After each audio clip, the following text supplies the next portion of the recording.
আসসালামু আলাইকুম সবাইকে। আমরা অনেক সময় ইমেল অ্যাকাউন্ট ইউজ করে বিভিন্ন অ্যাপসে লগ ইন করি। সেই ইমেল অ্যাকাউন্ট অ্যাপসের মধ্যে রয়ে যায়। যখন সেই ফোনটা অন্যের হাতে চলে যায় অথবা আপনি যদি অন্য কোনো ফোন থেকে আপনার ইমেল অ্যাকাউন্ট দিয়ে অ্যাপসে লগ ইন করেন, তখন বিভিন্ন ইনফরমেশন কিন্তু অন্যের হাতে চলে যায়। কীভাবে অ্যাপস থেকে নিজের ইমেল অ্যাকাউন্টটি লগ আউট করবেন, চলেন দেখি। প্রথমে সেটিংসে যাবেন, গুগলে ক্লিক করবেন, অল সার্ভিসে ক্লিক করবেন, কানেক্টেড অ্যাপস এখানে ক্লিক করবেন। 13টি টোটাল অ্যাপস আছে যেটা আমি আমার জিমেল আইডি থেকে লগ ইন করেছি। এখান থেকে কোনো অ্যাপস যদি আমার প্রয়োজন মনে না হয়, সেই অ্যাপস থেকে আমার জিমেল আইডিটা রিমুভ করে নিতে পারি।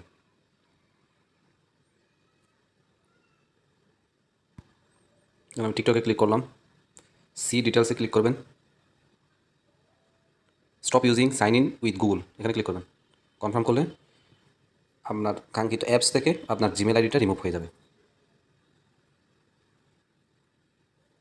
এই যে লিস্টে কিন্তু আর টিকটক নেই।